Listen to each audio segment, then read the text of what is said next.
আমি রব তোমাদের तमाम জিন্দেগির গুনাহগুলো maaf করে দিব। সুবহানাল্লাহ। নিঃসন্দেহে এই রাত্রিতে যদি আমরা আল্লাহ তাআলার কাছে আমাদের গুনাহের জন্য ক্ষমা চাইতে পারি, চাওয়ার মতো যদি চাইতে পারি, আল্লাহ তাআলা আমাদের একজনকেও খালি হাতে ফিরাবে না। সমস্ত সৃষ্টি সমস্ত মানুষদেরকে আল্লাহ তাআলা ডাকতে থাকে, বান্দারে আমার কাছে তোমরা ক্ষমা চাও, তোমরা তোমাদের অপরাধ স্বীকার করো, আমার কদমে সিজদায় লুটিয়ে পড়ো, আমি আল্লাহ তোমাদের প্রত্যেককে নিষ্পাপ বানায় দিব। সুবহানাল্লাহ। তবে কথা আছে, আল্লাহ রাসূল বলেছেন এই রাত্রিতে আল্লাহ তাআলা কিছু শ্রেণীর মানুষকে ক্ষমা করবেন না, কিছু শ্রেণীর মানুষকে আল্লাহ ক্ষমা করবেন না। পাইকারি দরে আল্লাহ তাআলা সবাইকে ক্ষমা করবেন না, এখানে কিছু রেস্ট্রিকশন আছে। আল্লাহ নবী বলেন এই রাত্রিতে কয়েক শ্রেণীর মানুষ তারা আল্লাহ তাআলার ক্ষমা পাবে। সেই মানুষগুলো কারা আমাদের জানার দরকার আছে কি আছে না? জানার দরকার আছে না? তারা হলেন ইল্লাল মুশরিকিন, যারা আল্লাহ তাআলার সাথে শিরক করে। কি করে? যারা আল্লাহ তাআলার পায়ে সিজদা না দিয়া মানুষের পায়ে সিজদা দেয়, কোন কবরের কাছে যায় সিজদা দেয়, আল্লাহ তাদের maaf করবেন না। ইন্নাল্লাহা লা ইয়াগফিরু আন ইউশরাকা বিহি, আল্লাহ তাআলা বলেন বান্দা আমি আল্লাহ তোমাদের সব গুনাহ ক্ষমা করে দিব, তবে শিরকের গুনাহ আমি আল্লাহ maaf করব না। আমাদের খাওয়াই কি আল্লাহ, আমাদের রিজিকের মালিক আল্লাহ, হায়াতের মালিক আল্লাহ, অক্সিজেনের মালিক আল্লাহ, পৃথিবীর এই বিশাল সাম্রাজ্যের মালিক আল্লাহ। ঠিক কিনা বলেন? যে রব তোমাকে খাওয়ায়, যে রব তোমাকে পালে, যে রব তোমাকে অক্সিজেন দিয়ে বাঁচায়, যে রব তোমাকে মায়ের পেটে পর্যন্ত 10 মাস 10 দিন তোমার রব তোমাকে অক্সিজেন দিয়েছেন, ঠিক কিনা? যে রব তোমার মায়ের নাভির সাথে তোমার নাকের সাথে কানেকশন করে আল্লাহ সেখানেও তোমার খাবারের ব্যবস্থা করছে, সেই রবের পায়ে তুমি সিজদা না দিয়া তুমি মানুষের পায়ে সিজদা দাও, তোমার মতো জালেম এই পৃথিবীর জমিনে হতে পারে না। ঠিক কিনা বলেন?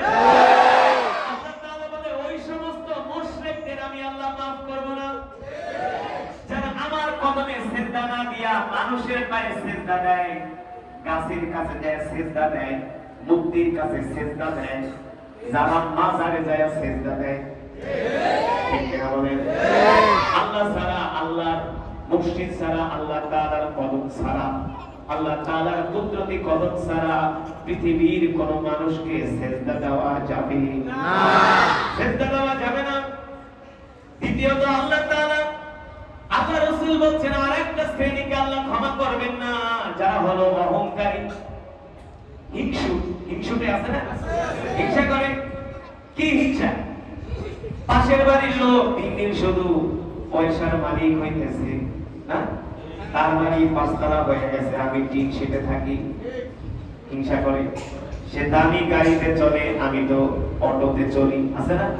সে ভালো বেতন পায়, আমি বেতন পাই না, তার দিন দিন উন্নতি, আমার শুধু অবনতি। হিংসা করে, হিংসুকে আল্লাহ রাসূল বলছেন হিংসুকদেরকে আল্লাহ এই রাতে ক্ষমা করবেন না। হিংসা করা যাবে না, মানুষকে হৃদয় দিয়ে ভালোবাসতে হবে। ঠিক কিনা বলেন?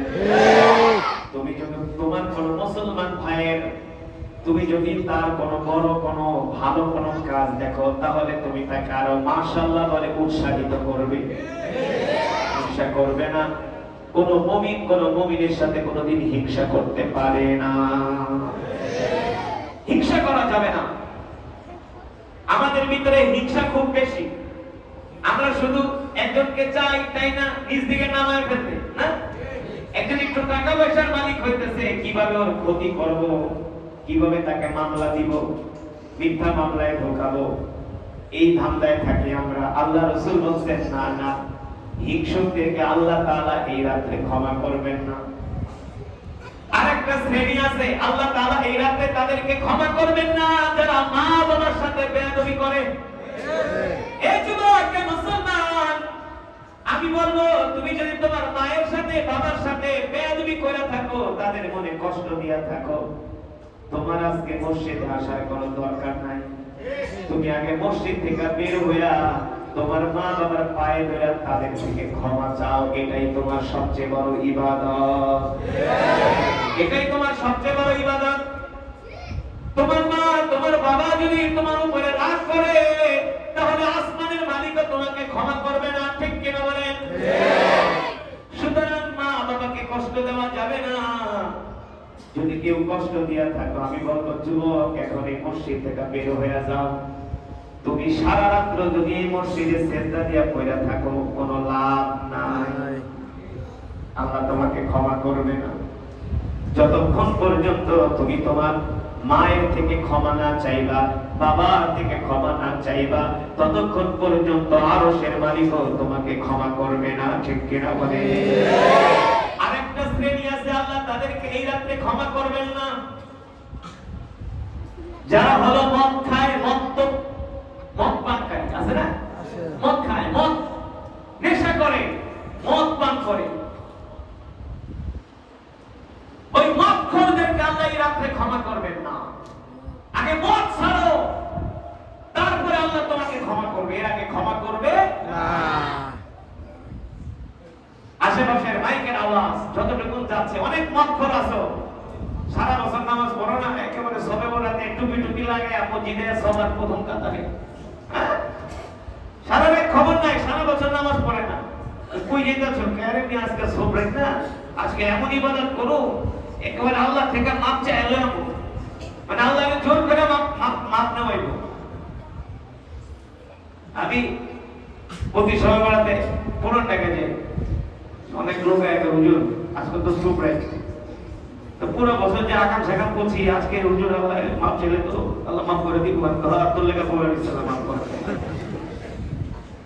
সারা বছর নামাজ নাই, রোজা নাই, সবাই বেড়াতে আইসা তুমি এক রাত নামাজ পড়ে একেবারে তোমার মাপ গুনাহ মাফ করে ফেলবা, এটা ভণ্ডামি ছাড়া কিছুই না, ঠিক না?